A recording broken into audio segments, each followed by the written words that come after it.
The grandfather clock in the marble foyer chimed 11 times, its deep resonance echoing through the sprawling mansion like a funeral bell.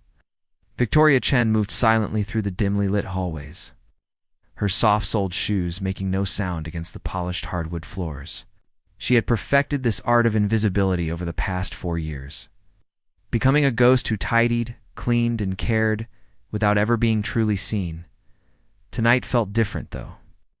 Tonight, the weight of her secret pressed against her chest like a stone, making each breath a deliberate effort. She paused outside the mahogany door of the study, where golden light spilled from beneath the frame. Inside, she could hear the familiar sound of fingers tapping against a keyboard, the rhythm of a man who worked late into the night. To avoid the silence of his grief, Marcus Wellington sat hunched over his desk, his silver-streaked hair catching the lamplight. Even in the privacy of his own home, he wore a perfectly pressed shirt and tie, as if armor against the world's intrusions. Victoria had watched him transform over the years, from a warm, laughing father into this cold, distant figure who barely acknowledged her presence beyond a curt nod or a mumbled instruction. She understood his pain, perhaps better than anyone.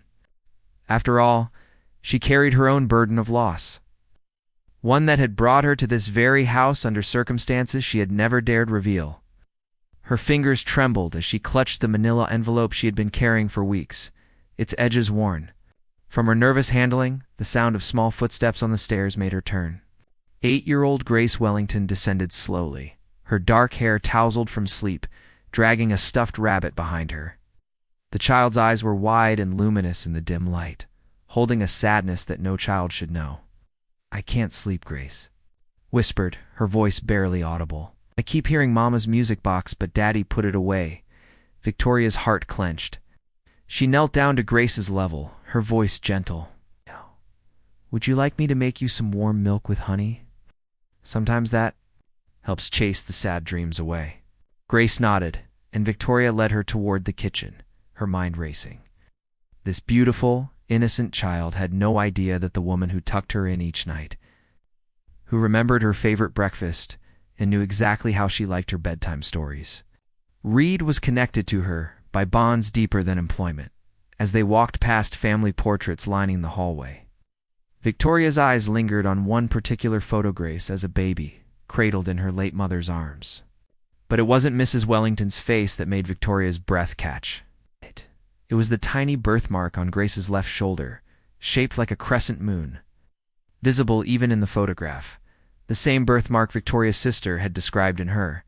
Final letter, in the kitchen, Victoria heated milk while Grace sat at the breakfast nook, swinging her legs and humming softly. Us.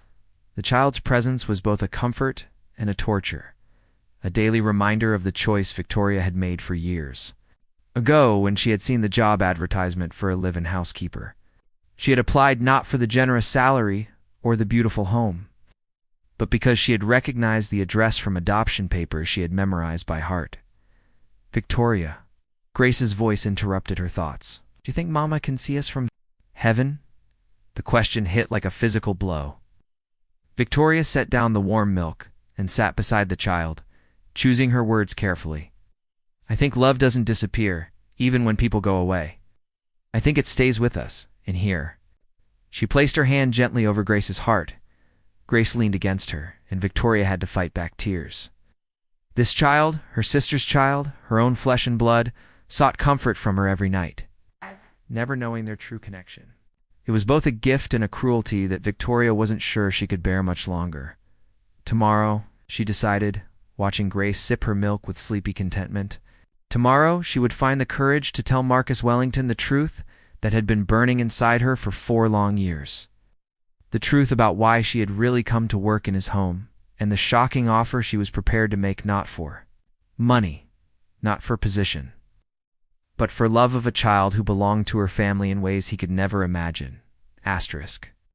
The morning sun filtered through the lace curtains of Victoria's small room in the servants' quarters, casting delicate shadows across the faded photograph she kept on her nightstand. In it, 2 young women smiled brightly at the camera: Victoria at 19, and her sister Alina at 17, their arms wrapped around each other outside their childhood home in the mountains of Peru. Alina had been the dreamer, the one who believed in fairy tales and happy endings. When she had written to Victoria about falling in love with a wonderful man who makes me feel like a princess, Victoria had been happy for her sister's joy. Even as she worried about Elena's tendency to trust too easily, the letters had stopped. Coming 6 months later, Victoria rose and began her morning routine, the familiar tasks helping to center her thoughts. As she prepared breakfast in the spacious kitchen, she could hear Marcus moving around upstairs, his heavy footsteps a counterpoint to Grace's lighter ones. Their muffled conversation drifted down. Marcus's patient but distant tone as he helped his daughter get ready for school. When they appeared in the dining room, Victoria served breakfast with her usual quiet efficiency. Grace chattered about an upcoming school project on family trees, her excitement dimmed only by the shadow that crossed her father's face at the mention of families and heritage. "Maybe I could include some of Mama's family too," Grace suggested hopefully. "You have pictures of Grandma and Grandpa, right, Daddy?" Marcus's jaw tightened almost imperceptibly. "We'll discuss it later, sweetheart. You'll be late for school." After they left Marcus to his downtown office, Grace to her private academy, Victoria found herself drawn to the study where Marcus kept his personal files. She had cleaned this room countless times, had seen the locked drawer where he kept important documents. Today, for the first time, she noticed it was slightly ajar, her conscience warred with her desperation for answers. Finally, her need to no one out. Inside the drawer, she found Grace's adoption papers, and her hands shook as she read the details she had only glimpsed years ago. Mother's name, Alina Consuela Morales. Father's name, listed as unknown. Place of birth, St. Mary's Hospital, just 2 hours from where Victoria had been working as a seamstress at the time. The dates aligned with Elena's last letter. It's the one where she had written about being pregnant and scared, about the man she loved who had promised to take care of everything. Victoria had tried calling, had even traveled to the address Alina had given her, only to find an empty apartment and neighbors who remembered a young pregnant woman who had disappeared overnight. She had searched for months, hiring what private investigators her meager savings could afford, but Alina had vanished as completely as if she had never existed. It wasn't until 3 years later, working as a seamstress for a wealthy family, that Victoria had overheard their dinner guests discussing the tragic death of Marcus, Wellington's wife, and how he was raising their adopted daughter alone. The name Wellington had stuck with her. When she had worked up the courage to research further, she had found the adoption announcement in the society pages, complete with a photo of baby Grace. The crescent-shaped birthmark on the infant's shoulder had been barely visible in the newspaper photo, but Victoria had known immediately. Alina had died in childbirth, alone and frightened, and her daughter had been placed for adoption through a private agency that specialized in discreet placements for wealthy families. Marcus Wellington, recently married and unable to have children naturally due to his wife's medical condition, had provided a loving home for the baby his wife had desperately wanted.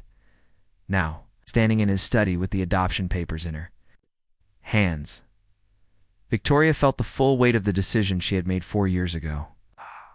She could have fought for custody then, could have revealed herself as Grace's aunt and nearest blood relative. But she had been 22, working minimum wage jobs, living in a studio apartment barely large enough for one person. What kind of life could she have offered a baby? Instead, she had made the hardest choice of her life. She had applied for the job as the Wellington family's housekeeper, telling herself she only wanted to ensure Grace was happy and well cared for. She had planned to stay just long enough to see that her niece was thriving, then quietly disappear.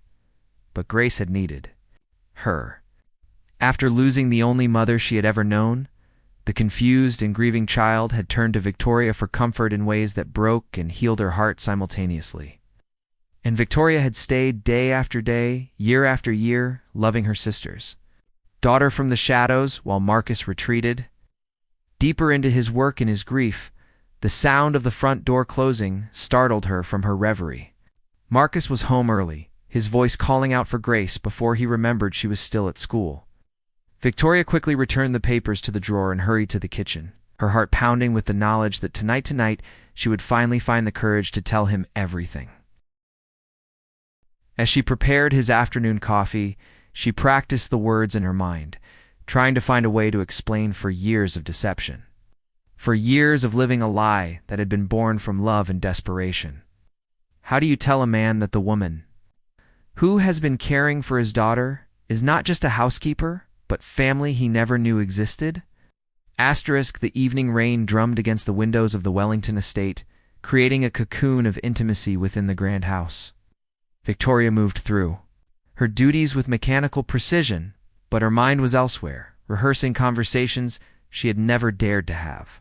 Grace had finished her homework and was tucked safely in bed, leaving Victoria alone with her turbulent thoughts, the man who held her niece's future in his hands. Marcus had been unusually quiet during dinner, pushing food around his plate, while Grace chattered about her day. Victoria had noticed the dark circles under his eyes, the way his shoulders sagged with exhaustion that went deeper than mere physical fatigue. When Grace had asked if they could visit her mother's grave on the upcoming anniversary, Marcus had simply nodded, his jaw tight with suppressed emotion. Now, as Victoria finished cleaning the kitchen, she could hear him in his study, the familiar sound of ice clinking in a glass. It had become his nightly ritual, single whiskey while he worked, sometimes two, on the particularly difficult days. Tonight felt like a two-whiskey night. She knocked softly on the study door, her heart hammering against her ribs. "Mr. Wellington, I've prepared your coffee for tomorrow morning. Is there anything else you need before I retire?" "Come in, Victoria." His voice was rougher than usual, worn thin by the day's burdens. She entered to find him standing by the tall windows, his reflection ghost-like in the rain-streaked glass. He had loosened his tie and rolled up his sleeves, a rare concession to comfort that made him seem more human, more approachable. "I've been thinking about what Grace said at dinner," he began without turning around, "about visiting Catherine's grave. It's been 2 years since we last went together." Victoria remained silent, sensing he needed to speak more than he needed her response. "Sometimes I wonder if I'm failing her," he continued, his voice barely above a whisper. "If Catherine would be disappointed in the father I've become. Grace used to laugh so much when Catherine was alive. Now she's so serious, so careful around me, as if she's afraid of making me sadder than I already am." The pain in his voice nearly broke Victoria's resolve. She took a step closer, her hands clasped tightly in front of her. "Grace loves you deeply, Mr. Wellington. She talks about you constantly when we're together. She's not afraid of you, she's afraid for you. Children understand grief differently, but they feel it just as deeply." He turned then, studying her face with an intensity that made her breath catch. "You're very wise about children, Victoria. Do you have family of your own?" "In all these years, I realize I know very little about your life before you came to work for us." The opening she had been waiting for presented itself with startling suddenness. Victoria felt her mouth go dry, her carefully rehearsed words suddenly inadequate. I had a sister. She passed away several years ago. I'm sorry for your loss." The genuine sympathy in his voice made what she had to do even harder. "Mr. Wellington, there's something I need to tell you. Something about why I came to work here, about Grace." She reached into her apron pocket, withdrawing the manila envelope she had been carrying like a talisman. "It's going to sound impossible, but I need you to know the truth." Marcus's expression shifted, wariness replacing sympathy. "What kind of truth, Victoria?" Her hands trembled as she opened the envelope, revealing the photograph of herself and Elena, along with Elena's final letter and the birth certificate she had obtained years later. "My sister's name was Elena Morales. She died giving birth to a daughter 8 years ago at St. Mary's Hospital." The color drained from Marcus's face as understanding began to dawn.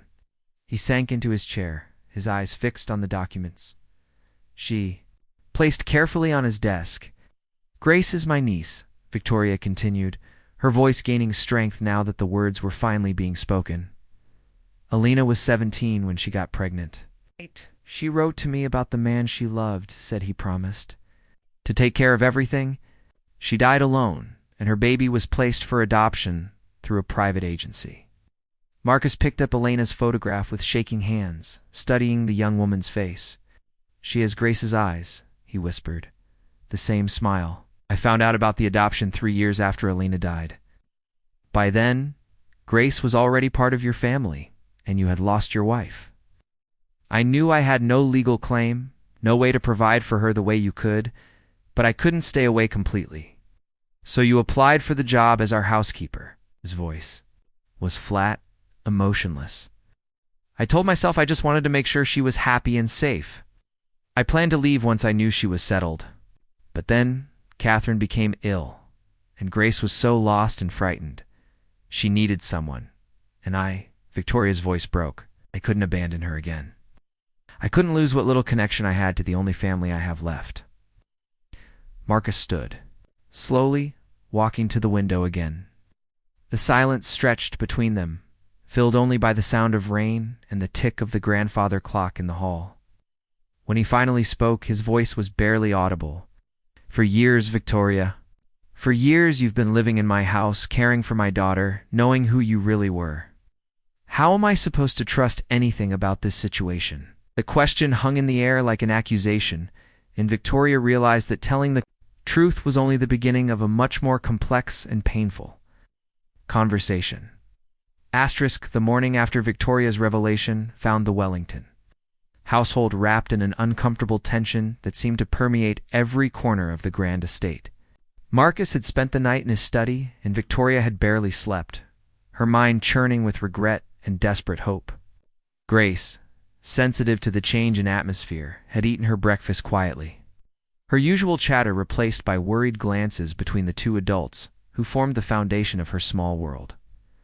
After Grace left for school, Marcus summoned Victoria to the study.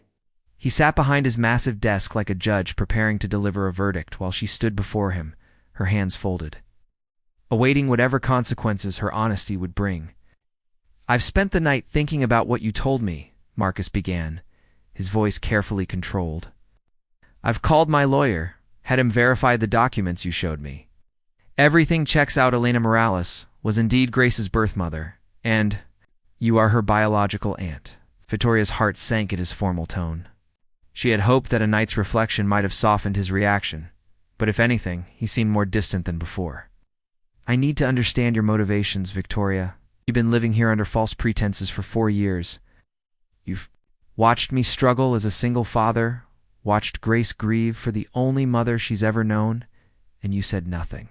How do I know this isn't some elaborate scheme to gain access to Grace or to my family's wealth? The accusation stung, but Victoria forced herself to remain calm. She had known this conversation would be difficult, but she hadn't anticipated the depth of his suspicion.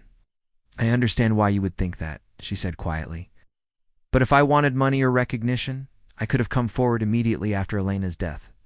I could have hired lawyers, fought for custody, made demands. Instead, I chose to watch from the shadows, to love Grace in whatever way I could without disrupting the life you and your wife had built for her. Marcus studied her face, searching for signs of deception. And what do you want now? Why reveal yourself after all this time?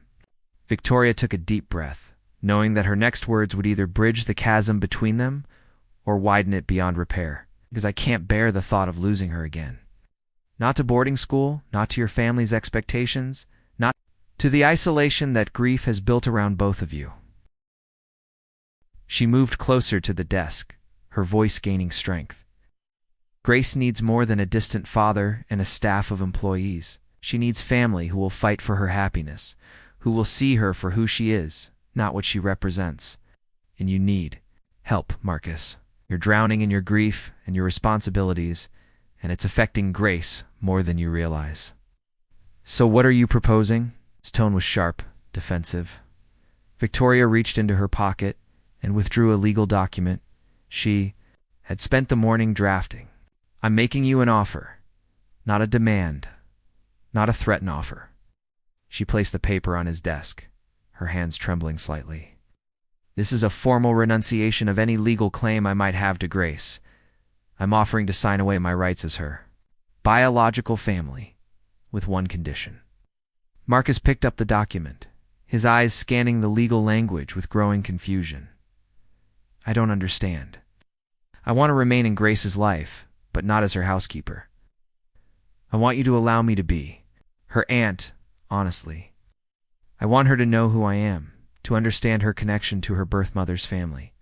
In return, I'll sign this document, ensuring that I'll never challenge your custody or make any financial claims against your estate." The silence that followed was deafening. Marcus set down the paper and leaned back in his chair, his expression unreadable. "You're asking me to trust you with my daughter's emotional well-being while simultaneously admitting that you've been lying to me for 4 years. I'm asking you to consider what's best for Grace," Victoria replied. "She's been searching for connection, for understanding about where she comes from. I can give her that. I can tell her about Elena, about the family that loved her before. She ever came to you? I can help her understand that being adopted doesn't mean she was unwanted. It means she was loved by 2 families." Marcus stood and walked to the window, his hands clasped behind his back. "And what about us, Victoria? How do I explain to Grace that the woman who has been taking care of her is actually her aunt? How do I justify keeping this secret for so long?" "We tell her the truth," Victoria said simply. "That sometimes adults make difficult choices out of love, and that families can be more complicated than they appear on the surface. Children are more resilient and understanding than we give them credit for." She paused, gathering her courage for the most difficult part of her proposal. "There's something else, Marcus, something I haven't told you yet." He turned back to face her wariness in his eyes. "I know how Catherine really felt about Grace's adoption. I found her journal when I was cleaning out her things after the funeral. She wrote about her fears that Grace would always feel like an outsider in your world, that she would never truly understand her own identity." Marcus's face went pale. "You had no right to read that." "You're right. I didn't. But I did, and I know that Catherine's greatest wish was for Grace to grow up knowing she was loved and wanted, regardless of the circumstances of her birth. I can help make that wish come true, Marcus, but only if you'll let me." The room fell silent except for the ticking of the clock and the distant sound of traffic from the street below. Victoria waited, her future and Grace's happiness hanging in the balance, while Marcus wrestled with a decision that would change all their lives forever. 3 weeks had passed since Victoria's shocking revelation, and the Wellington household had slowly begun to adapt to its new reality. Marcus had spent those weeks in careful observation, watching how Victoria interacted with Grace, looking for signs of manipulation or ulterior motives. Instead, he found only the same patient love and genuine care he had witnessed for years, now tinged with a deeper understanding of its origins. The conversation with Grace had been easier than either adult had anticipated. Children, it seemed, possessed a remarkable capacity for accepting complex truths when they were presented with honesty and love. Grace had listened with wide eyes as Victoria explained about Elena, about the sister who had loved her enough to ensure she found a safe and loving home. "So Mama Catherine wasn't my real mother?" Grace had asked, her voice small but not frightened. "Catherine was absolutely your real mother," Victoria had replied, kneeling to meet the child's eyes. "She chose you, loved you, raised you. But Elena was your birth mother, and she loved you too, even though she couldn't take care of you herself. And you're my aunt, my real aunt. I am. And I've loved you from the moment I knew you existed." The transition hadn't been without its challenges. Grace had needed time to process the revelation that the woman she had trusted as a caregiver was actually family. There were nights when she clung to Victoria with desperate intensity, as if afraid this new relationship might disappear as suddenly as it had been revealed. Other times, she seemed almost shy around Victoria, uncertain how to navigate this shift from employee to family member. Marcus, meanwhile, had struggled with his own complex emotions. Anger at the deception warred with gratitude for Victoria's years of devoted care. He found himself studying Grace's interactions with Victoria with new eyes, seeing the subtle ways the child seemed more relaxed, more confident when her aunt was near. It was during one such observation that Marcus realized his own feelings toward Victoria had begun to shift in ways he hadn't expected. The professional distance he had maintained for years was crumbling, replaced by something deeper and more complicated. He found himself noticing things he had overlooked before: the way Victoria's face lit up when Grace laughed, the quiet strength with which she handled difficult situations, the grace with which she had sacrificed her own happiness for a child's. Being the moment of clarity came on a Saturday afternoon in the estate's garden. Grace was teaching Victoria how to play a game she had learned at school, their laughter carrying across the manicured lawn. Marcus watched from his study window, and for the first time in 2 years, he felt something other than grief settling in his chest. He found them by the rose garden, Grace's small hands guiding Victoria's as they tended to Catherine's favorite. Flowers. The sight should have been painful. Another woman in the space his wife had loved, but instead it felt like healing. "Daddy," Grace called when she spotted him. "Aunt Victoria is teaching me about Elena's favorite flowers." "Did you know that in Peru they have roses that bloom all year round?"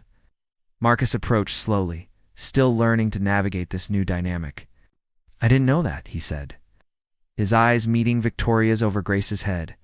They had been having more of these moments lately, small instances of shared understanding, of mutual concern for Grace's well-being that transcended their complicated history. Victoria had officially resigned from her position as housekeeper, though she continued to live in the estate while they worked out the details of her new role in Grace's life.